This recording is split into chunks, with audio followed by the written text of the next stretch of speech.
চোর মহাভোক্তা। এক নগরে একটা ব্রাহ্মণ বাস করত। বিদ্বান ও পণ্ডিত মানুষ। তার নাম ছিল শ্রীনাথ। ছেলেবেলায় বিদ্বানও ছিল এবং পণ্ডিতও ছিল। ওনার নাম ছিল শ্রীনাথ। ছেলেবেলায় থেকে তার একটা দোষ, চুরি করা। অপরের জিনিস দেখলেই হাতে নিষ্পিস করে, কারোর জিনিস দেখতে পেলে তার হাতটা নিষ্পিস করত। কিন্তু ওই যে পণ্ডিত মানুষ বলে কেউ তাকে ঠিক সন্দেহ করে উঠতে পারত না, কারণ সে তো পণ্ডিত ছিল। ওই জন্য তাকে কেউ অবিশ্বাস করতো না। একবার বিদেশের 4 জন বণিক সেই নগরে তাদের পরশ্রয় নিয়ে এলো। পরশা বিক্রি করলে তারা যখন চলে যাবে সেই সময় আলাপ হলো এই শ্রীনাথের সঙ্গে। শ্রীনাথ সঙ্গে সঙ্গে স্বাস্থ্য আলোচনা তার মুগ্ধ হলো। একদিন কথায় তারা জানল এবার তাদেরকে দেশে ফিরতে হবে, কিন্তু পথে ঘাটে টাকা পয়সা নিয়ে যাওয়াটাই বিপদ। তাই জরুরির দোকান থেকে কিছু রত্ন কিনে নিল। টাকা পয়সা নিয়ে গেলে তো চুরি ডাকাতির ভয় থাকে, তাহলে ওই যদি রত্ন কিনে নিয়ে যায় তাহলে একটুখানি জিনিসটা হাতে করে নিয়ে যেতে পারবে। সেগুলোকে শরীরে কোথাও লুকিয়ে নিয়ে যাওয়া যাবে। শ্রীনাথ বণিকদেরকে জরুরির দোকানে নিয়ে গেল। রত্ন কেনার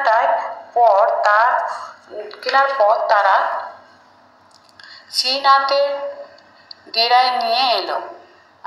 ওই ওরা দোসরা কি করলো, শ্রীনাথের দোকান বণিকগুলো রত্ন কিনে নিয়ে শ্রীনাথের যে ডেরা ঘর সেখানে নিয়ে এলো। এই বহুমূল্য রত্ন কিভাবে হাতানো যায় সেই চিন্তা করতে লাগলো শ্রীনাথ। দেখলো বণিকেরা তাদের উরুচমকার কোঠর কেটে উরু বলতে জানো তো বন্ধুরা, হাঁটুর ওপরে যে জাংটা, সেটা ওখানটায় কেটে, জাঙের ওখানটা কাটছে, কেটে ওই রত্নগুলোকে ঢুকিয়ে সেলাই করে দিল।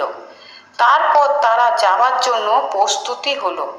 শ্রীনাথ বলল, আমিও আপনাদের সঙ্গে যাব। এই সুযোগ দশটা আর দেখা হবে না, এই সুযোগটা আর তো কোনোদিন দেখা হবে না।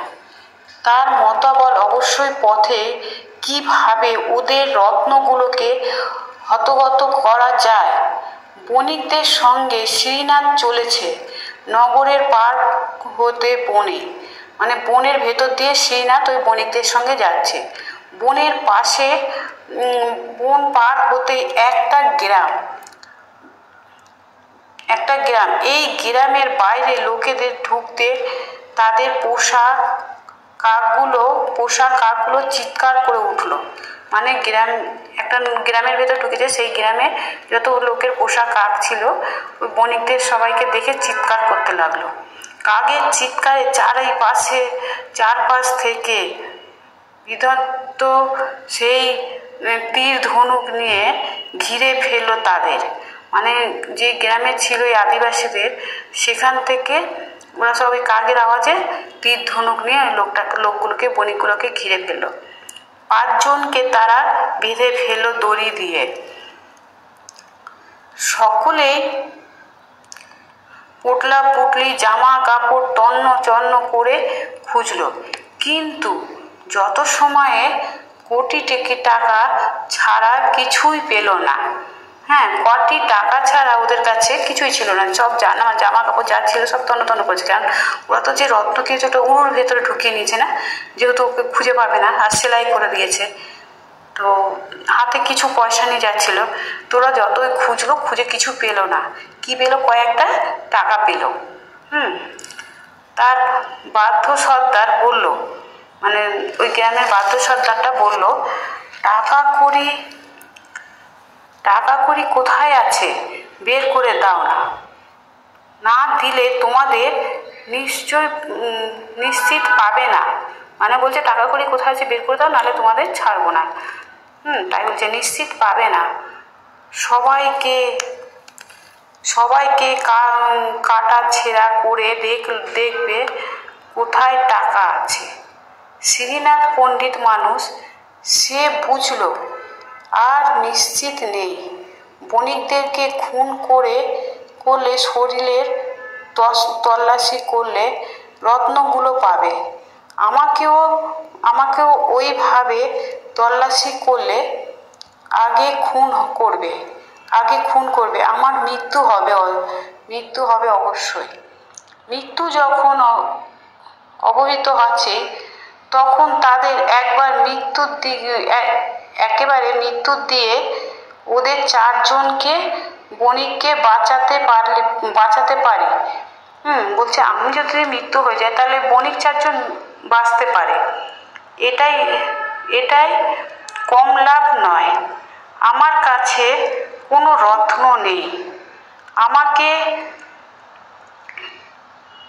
নমুনা হিসাবে বাধ্য মেরে ফেললে কিছুই পাবে না। শ্রীনাথ বলল, যদি আমাকে তোমরা মেরে ফেলো তাহলে আমার কাছে কিছুই পাবে না। শ্রীনাথের বাধ্য সর্দারকে বলল, আমাদের শরীরে কোনো রত্ন লুকানো নেই। যদি বিশ্বাস না হয় তবে কেটে দেখুন।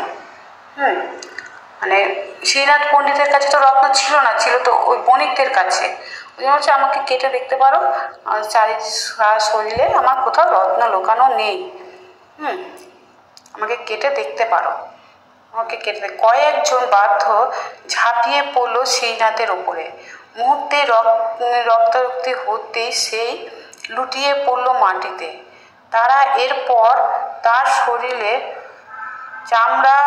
চামড়া ফালি করে দিল। কোথাও রত্ন লুকানো নেই। সর্দার নিরাস্ত হয়ে অন্য বণিকদের দিকে চেয়ে বলল, তবে আর তোমাদের মেরে কি হবে?